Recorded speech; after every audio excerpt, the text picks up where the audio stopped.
Olá, pessoal, tudo bem com vocês? Vamos dar continuidade ao conteúdo da disciplina Planejamento e Orçamentos Públicos. O conteúdo da nossa aula de hoje, nós iremos abordar os instrumentos de planejamento público e a legislação que ampara todas as questões que envolvem a gestão pública. Vamos iniciar fazendo uma conceituação dos instrumentos de planejamento público. A instabilidade nos ambientes organizacionais requer maior foco das relações internas e dessas relações com o ambiente externo. O que quer dizer que o ambiente externo, o ambiente de ordem política, de ordem econômica, interfere sensivelmente no planejamento e nas ações conduzidas pelas instituições e também pelo poder público. Os conceitos fixam no ambiente essas influências e elas exercem uma ação muito próxima e muito acentuada sobre a organização, o que quer dizer que uma instabilidade econômica vai comprometer um eventual planejamento. Então, não há uma melhor forma de nós administrarmos, de nós gerirmos o planejamento público, mas temos situações e eventuais condições que podem ser previamente ajustada, adequada a essa realidade e a esse momento de instabilidade.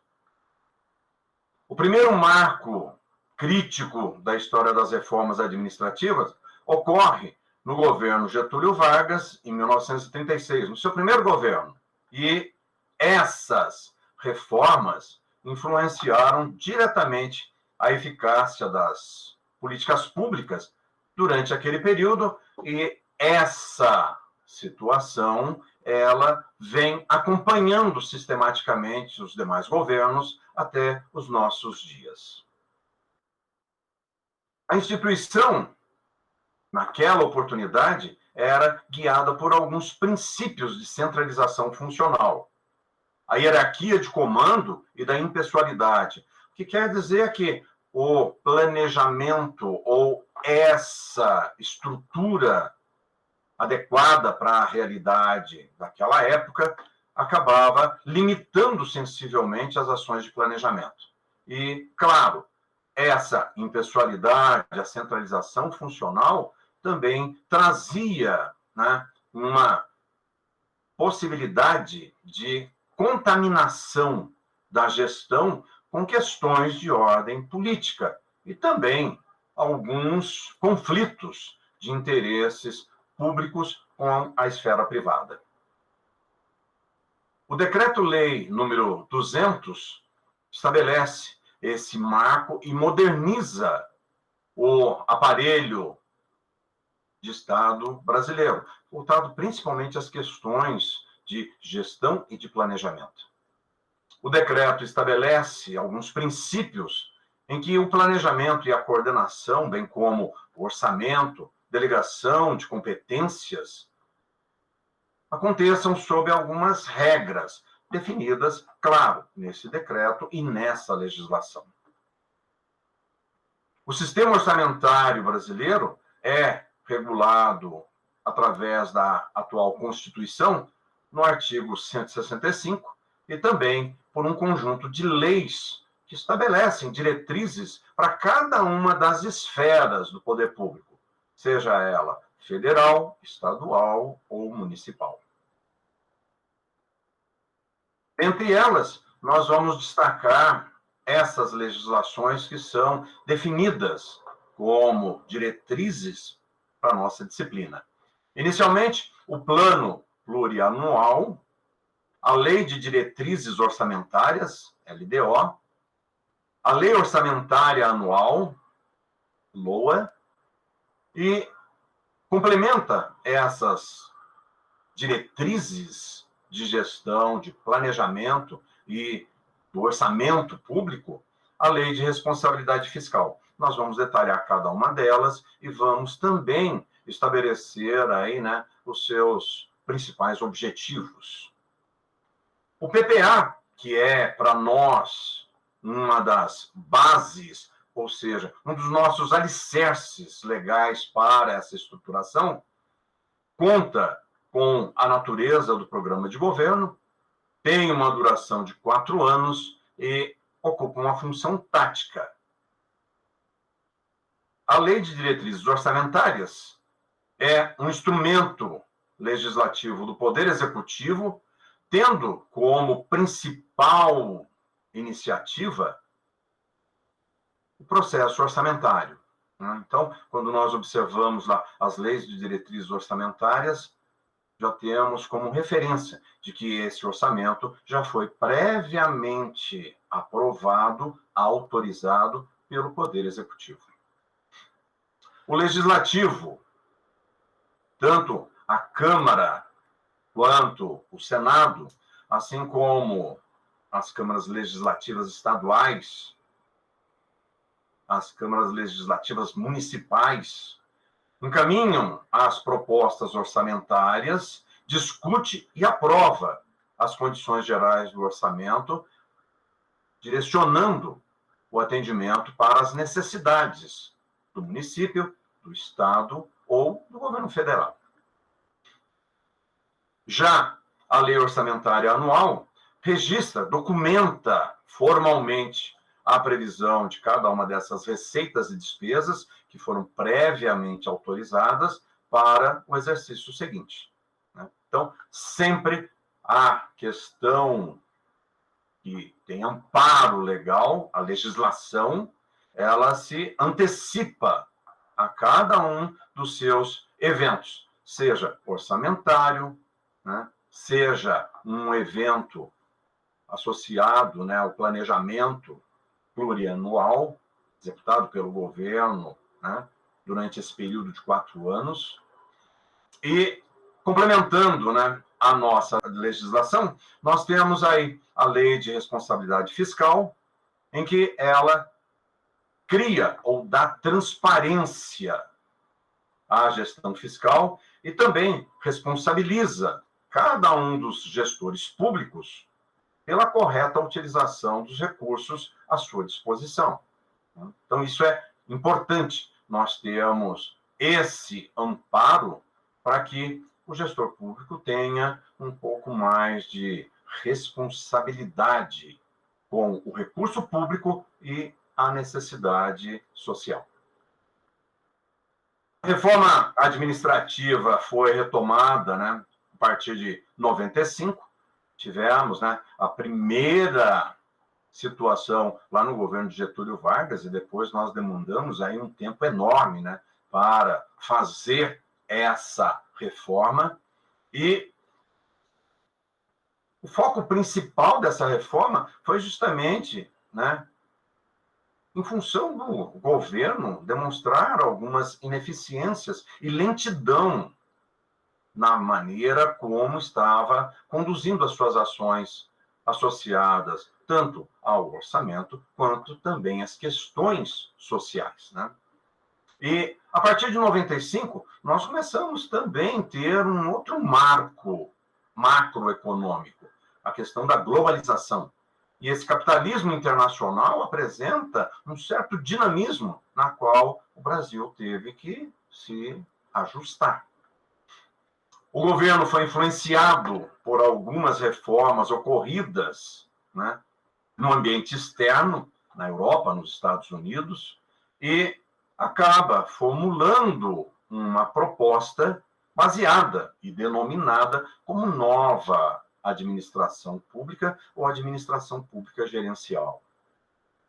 Essa reforma também traz uma preocupação do gestor em estabelecer a eficiência, não a qualquer custo, mas uma eficiência voltada principalmente nos recursos, principalmente orçamentário.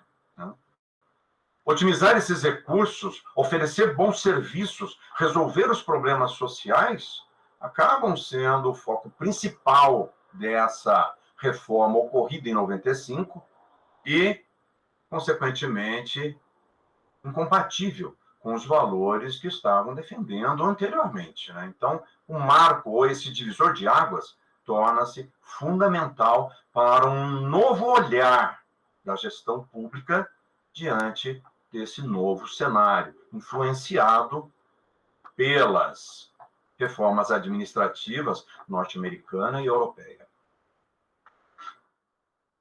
No Brasil, as reformas nunca chegaram, né, à sua plenitude. A gente sempre acaba tendo algumas reformas e elas, por qualquer questão, acabam sendo, né, paralisadas. À medida que elas ficam inacabadas ou inconclusas, elas contribuem para que a governança do Estado possa trazer, né, situações que não conflitam com o cenário regional, por exemplo. Ou seja, buscamos eficiência, buscamos atender às nossas necessidades, mas algumas necessidades de reorganização são fundamentais. E a cada governo nós observamos, né, que, independente do PPA, do plano plurianual apresentado no universo de 4 anos, geralmente a cada 2 anos nós observamos algumas mudanças, né, nesse planejamento. As mudanças do ambiente regulatório, da política econômica, também contribuem, né, com esse ambiente de incerteza, que quer dizer que faz-se ainda mais premente que o plano plurianual tenha essa necessidade de revisão. E também, como saída para uma crise econômica social, os governos da época também acabam estabelecendo algumas ações para rever ou revisar esse ambiente regulatório diante de algumas novas legislações disciplinando questões orçamentárias. O Ministério do Planejamento, hoje integrando, né, o Ministério da Economia, realiza um grande estudo que torna-se como subsídio para os programas setoriais de governo. O roteiro da elaboração do PPA também pode sofrer algumas variações em termos de planejamento, né? Principalmente porque as políticas públicas podem estimular setores mais ou menos carentes de recurso por parte da sociedade. Aqui nós temos um fluxo de elaboração do PPA, onde nós observamos, né, o plano de governo sendo definido a partir de cenário fiscal, estratégias de financiamento, o próprio programa de governo em si, e também as questões de elaboração dos programas, a avaliação feita pelo plano plurianual, o estudo de dimensões territoriais desse plano, transferindo esse fluxo e chegando ao PPA, ao plano plurianual e à lei orçamentária anual.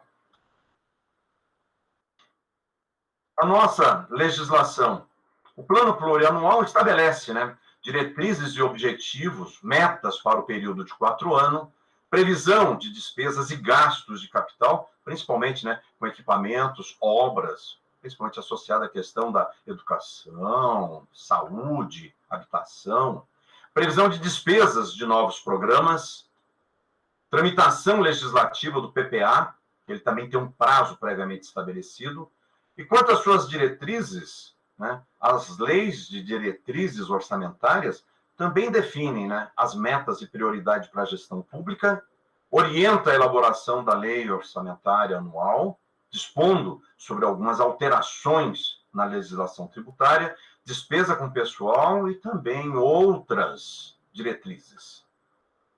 Apresenta também os anexos adicionais de acordo com a Lei de Responsabilidade Fiscal, que nós vimos lá atrás, né, a responsabilização do gestor para ter esses recursos e colocar esses recursos em prática. No que se refere à lei orçamentária anual, a legislação define as receitas e as despesas dos poderes da República nos níveis federativo, nas autarquias, nas fundações, fundo e empresa pública. Tem como propósito a alocação dos recursos a cada um dos programas e as ações de acordo com a previsão de cada exercício subsequente. Deve estar compatível, né, com o PPA e com a LDO e conter o anexo que ateste a compatibilidade com as metas fiscais da LDO. Documento que revele como se compensarão as renúncias de receitas e despesas obrigatórias de caráter continuado, ou seja, o governo pode abrir mão de alguma receita. E também provisionar reserva de contingência para garantir pagamentos imprevistos, né, que não foram contemplados. As relações entre a lei orçamentária e o plano plurianual têm início desde a década de 2000 e também se modificam à medida que nós temos aí, né, alguns programas estabelecidos de forma a atender essas demandas. E aqui nós observamos a estrutura da lei orçamentária e a estrutura do PPA apresentando os programas de forma a ter essa consonância, estabelecer as informações pertinentes a cada uma dessas legislações.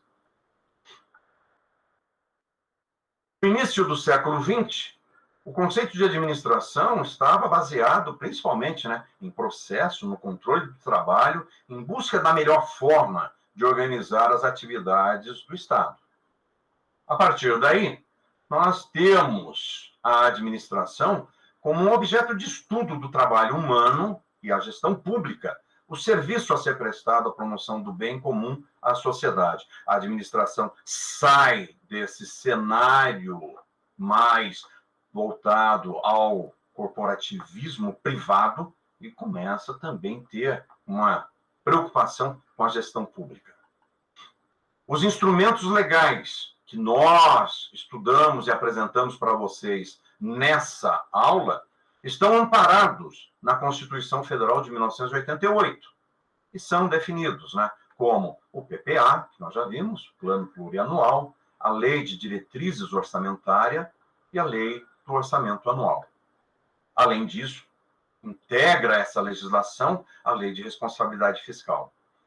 Os maiores avanços nas relações entre orçamento e planejamento têm sido prejudicados por algumas políticas clientelista e patrimonialista. Nós observamos hoje o cenário político e também as grandes corporações privadas interferindo sistematicamente na gestão pública. É isso, pessoal. O conteúdo da nossa aula de hoje termina aqui.